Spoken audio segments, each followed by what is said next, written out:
Olá, amigos da Leandro Stormer, eu sou Thiago Bizzi e esse é o Farol LS, referente ao pregão do dia 24 de junho de 2015, quarta-feira. Vamos então às movimentações do nosso mercado, começando como sempre pelo gráfico do índice Bovespa. Perfeito. Podemos ver um novo dia de indefinição,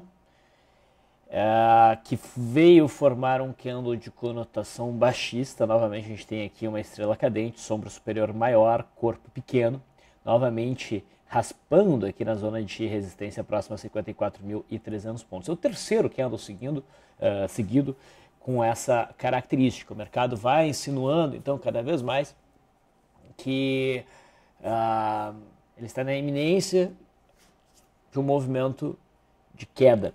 Inclusive hoje a gente teve a perda da mínima de ontem. Então dessa maneira pode ser visto nisso um sinal de venda. Mas o mercado é sacana e eu não me surpreenderia, se a gente tivesse o rompimento da resistência talvez amanhã. O importante é a gente aguardar o rompimento dessa congestão. É possível operar dentro dessa congestão? Até é possível, principalmente se a gente está a favor do viés que é de baixo. Mas é uma congestão estreita. Em via de regra, o ideal é operar o rompimento ou da resistência ou do suporte, como a gente vem dizendo aí nos últimos faróis. Então aguardamos. No mini índice, o mercado ontem havia fechado em cima do fundo do dia 19, esticou muito no finalzinho do pregão e por isso era esperada até uma abertura em gap de alta. Não dá para dizer que a gente teve um gap de alta considerável, o mercado abriu numa leve alta, deu uma balançada que veio beliscar essa zona de suporte, veio perder a mínima de ontem, depois disso o mercado inverteu num movimento de alta significativo. Pelo método Leandro, a gente tem um enquadramento no trade na ponta compradora, no candle aqui que se iniciou às 10h45 por um primeiro movimento, mas sem características boas. Bandas estavam abertas, então a gente não tinha um estreitamento e abertura de bandas, não houve gap, e o rompimento vinha depois de uma ampla movimentação que foi de 750 pontos mais ou menos. Então não foi um bom ponto de entrada e essa operação sofreu stop, causou prejuízo. Pelo método Bizzi, alguns podem identificar isso como uma barra elefante. E de fato é uma barra elefante. Mas é uma barra elefante dentro de um movimento direcional. Então ela não tem características boas, ela não tem um bom posicionamento, vamos colocar assim para ser operado, porque ela indica mais um cenário de exaustão, barra elefante de exaustão. A gente até comentou no Last Live hoje que se surgisse aqui algum sinal de venda, a gente deveria aproveitar, nem que fosse uma posição pequena, porque a gente vem vendo o início de pregão altista e depois do almoço o mercado inverte e deixa uma longa sombra superior. Foi exatamente isso que nós tivemos hoje novamente. Teve um sinal de venda claro aqui. Olha, essa estrela cadente era aceitável, mas principalmente quando o mercado perdeu, ele corrigiu até esse ponto, até a média móvel de 9, segurou, tentou subir e ignorou a barra branca. Principalmente a partir dessa perda de mínima que a gente teve um sinal de venda mais significativo. Se a gente for olhar no gráfico de 5 minutos, foi o momento também que o mercado perdeu a média móvel de 200 dessa periodicidade como suporte. Aqui era uma zona um pouco perigosa, tanto que o mercado tentou subir e não conseguiu, veio para baixo. A gente teve um ponto de venda um pouquinho mais claro para quem tem essa sensibilidade de mercado.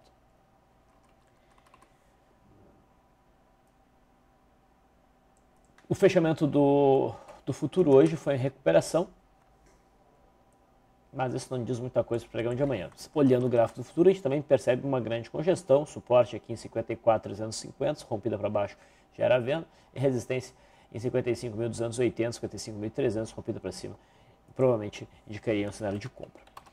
Bom, mercado americano, a gente vem vendo que não tem, há muito tempo perdeu um cenário mais direcional, Tipo, o viés ainda era de alta, mas não mostrava muita força para subir. Entanto, a expectativa deveria ser por uma continuidade do movimento de alta. Hoje a gente vê um candle de força baixista importante surgindo, que pode levar a um movimento corretivo. E assim a gente vai vendo o desenrolar aí desse movimento errático. Tá? Não vejo muito o que fazer. Daqui para frente, o índice americano vai chamar atenção somente no rompimento histórico, ou no teste dessa estrutura e também no rompimento dessa estrutura de suporte aqui embaixo. Esse é o gráfico do Dow Jones. S&P 500 futuro também mostra pressão vendedora. Tá? E se tiver continuidade desse movimento, principalmente se perder mínimo do candle de hoje amanhã, quinta-feira, né, o mercado tende a buscar aí a faixa de 2074. No dólar, ontem a gente teve um sinalzinho baixista, né, o dólar testando a LTB de curto prazo, deixando o candle de conotação baixista em cima do fundo anterior perdido. A perda mínima poderia tornar um sinal de venda, essa ocorreu logo na abertura. Apesar disso, a gente teve um pregão altista no dólar, mas que não produz o stop para quem operou a favor da tendência aqui. Tá? O stop se mantém acima da máxima de ontem, pelo menos. Tá? Não é ponto para compra no dólar. Ele não deu um sinal muito bom. Agora, se ele continuar em alta e conseguir romper a máxima do dia 23, a máxima de terça-feira, idealmente vindo para cima da média móvel de 21 períodos, a gente teria um enquadramento aí, daí sim, um cenário para compras, algo aos moldes, como eu já disse no farol de ontem, algo aos moldes de SUSB5. O trade vai indo aos pouquinhos, mas vai fluindo em busca do topo anterior. No intraday, o fechamento do dólar foi muito parecido, né, com o do mini índice. Ele fechou bem próximo do fundo aqui desse pregão. Né? A abertura foi um pequeno gapzinho de baixa que não sustentou. Né?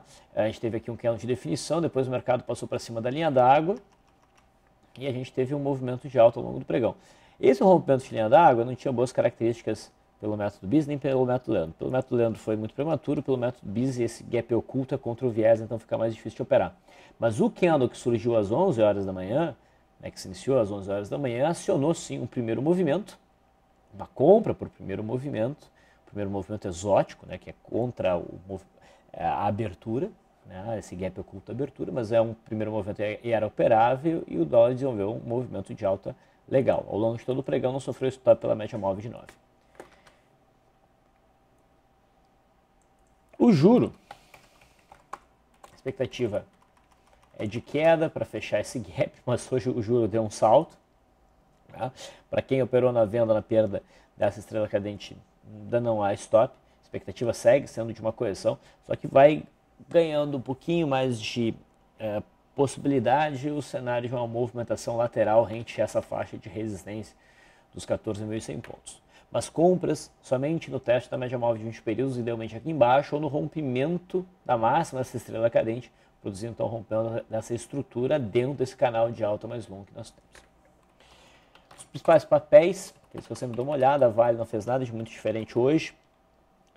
Ao longo do intraday a gente ficou acompanhando ela ou para um rompimento de primeiro movimento aqui ou para o rompimento da linha d'água. O rompimento da linha d'água ocorreu, né, às 2h15 da tarde, mas sem volume.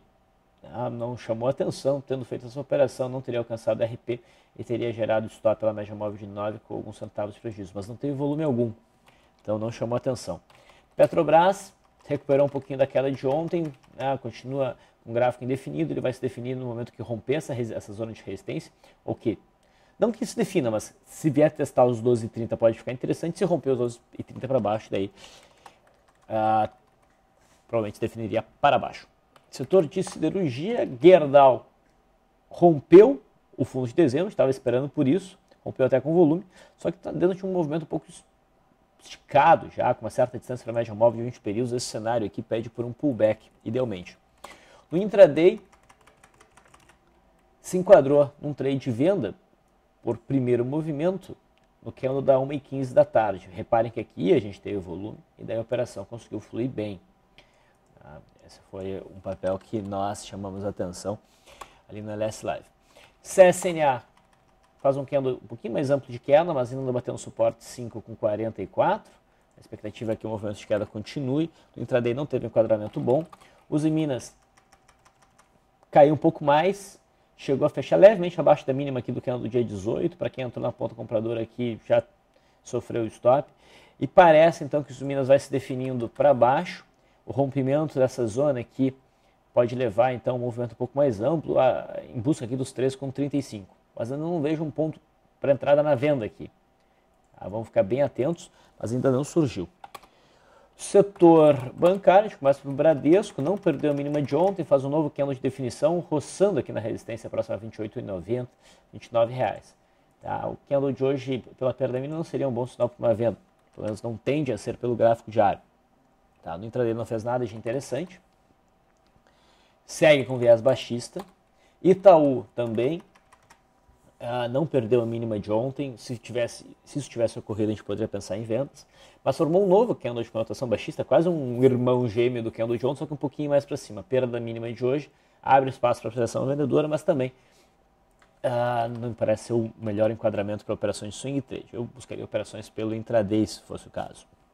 Banco do Brasil perdeu a mínima de ontem, gerou com isso um cenário um pouco mais baixista, mas olha só que sacana esse papel, conseguiu produzir um movimento de alta, não o suficiente para estopar vendas aqui, que devem ter o stop acima aqui dos 24,40, mas incomoda. De qualquer forma, a expectativa é ainda baixista. No enquadramento intradiário não tivemos nada. Outros papéis que chamaram a atenção, não teve muita coisa hoje. Chamou a atenção no setor elétrico, a pancada que o CEMIG sofreu.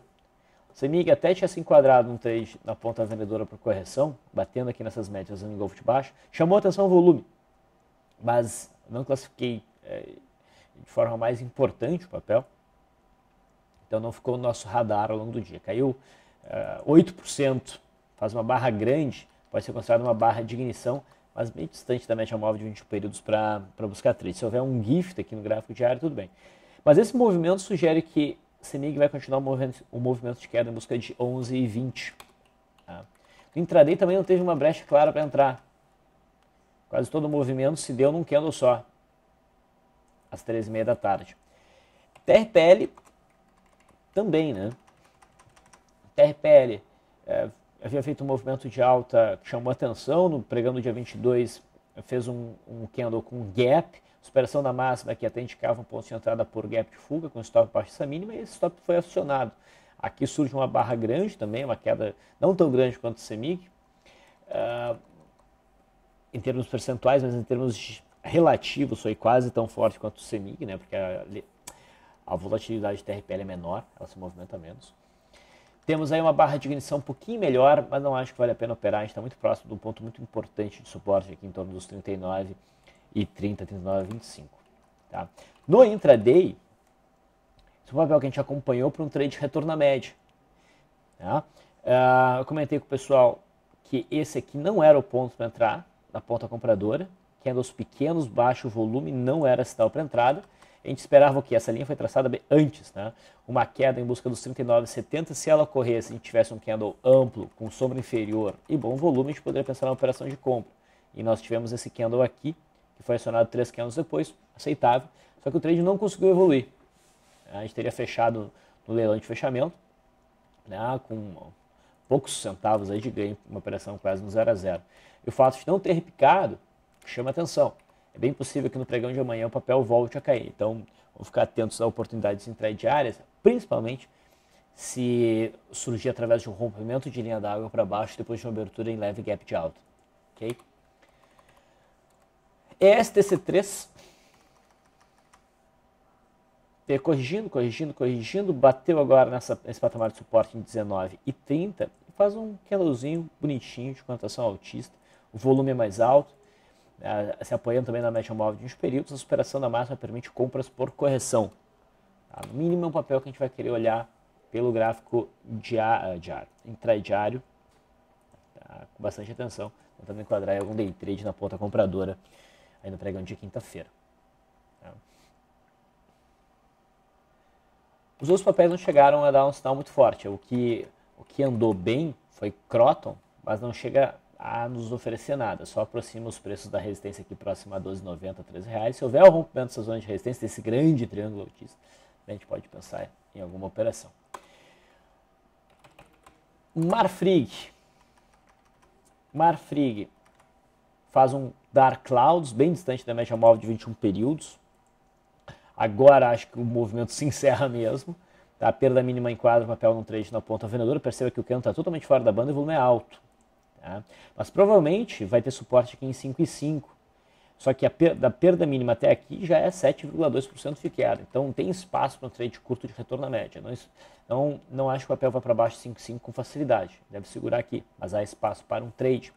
Hoje no intraday, inclusive a gente estava bem atento a Marfrig, na possibilidade do rompimento de um primeiro movimento, que poderia gerar compra, ou se não, pelo rompimento da linha d'água, que ocorreu no candle das 2h15, teve volume bom, foi acionado no candle das 3 horas. Tá? Tem uma pancada aí de 4% para baixo, que cumpriu alvo por volatilidade. Então, boas chances de sinalizar a venda para amanhã. De acionar uma venda amanhã, quinta-feira. Multi 3, testa a média móvel de 20 períodos, também faz um Dark Clouds. A perda mínima pode levar a um movimento de queda com alvo lá nos 44,25, tá? Que é o suportão que está atraindo os preços. O mercado perdeu esse suporte, veio que fez um pullback e agora provavelmente vai voltar a cair. Em MYPK3, nós vimos este rompimento aqui, chamou bastante atenção. O papel foi e hoje faz uma estrela cadente completamente fora da banda de Bollinger, distante da média móvel de uns períodos. Temos bom volume, então papel que permite uma operação de venda no curtíssimo prazo. A perda mínima detona venda, suporte somente em 12,35. Tá? No mínimo, a gente vai querer olhar esse papel no intraday. RADL3 chamou atenção quando rompeu aqui, né? Aqui no dia 22. A entrada ideal, na minha percepção, seria a superação dessa máxima. Não aconteceu no pregão do dia 23, mas o pregão do dia 23 é um candle meio neutro aqui. A superação dessa máxima ainda seria um ponto de entrada. Hoje, de novo, a gente tem um candle meio preto, ok, mas são inside candles. A superação dessa máxima, para mim, ainda enquadra RADL3 num trade na ponta compradora. Tá? Então, esse sinal persiste, apesar de ter passado já 2 pregões. Em termos de gráfico diário, é isso que chamou mais atenção. No intraday,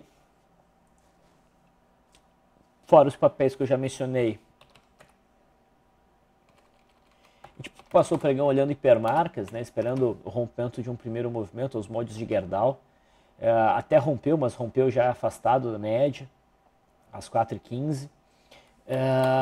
Isso, no final das contas, foi o acionamento do sinal de venda que nós vimos ontem, né? O papel perdeu a mínima BB abandonado e já iniciou um movimento de queda. Mas então não teve um day trade acionado ali. Lojas Renner, no intraday, ofereceu uma barra elefante, bacana de ser operada, teve uma movimentação razoável para volatilidade, mas não alcançou o alvo, depois gerou stop com alguns poucos, praticamente no 0 a 0 aqui. Tá? Então não fluiu. Marfrig fluiu. A gente já viu, né? A gente passou aqui pelo papel. Multi 3 gerou também uma barra elefante com boas características para trade. Não conseguiu alcançar o alvo e depois acabou gerando stop pela média móvel de 9 também, com um stopzinho barato. Tá? Próximo aí a 0,5%. TRPL nós já vimos. Vale nós já vimos. Braskem ainda não vimos, faltava Braskem. A Braskem chamou a nossa atenção, a expectativa era de um movimento de alta em busca da média móvel de 21 períodos, isso está acontecendo. O pregão de hoje tinha volume projetado bem alto e a gente vê no segundo candle do dia o rompimento da linha d'água também com bom volume. Superação dessa máxima enquadra num trade na ponta compradora, isso ocorreu no candle das 11h15 e com isso o papel conseguiu produzir um movimento de quase 3% de alta que cumpriu aí os alvos por volatilidade. Agora sim, então isso foi o que de mais interessante aconteceu no pregão de hoje. Encerro por aqui. Até amanhã.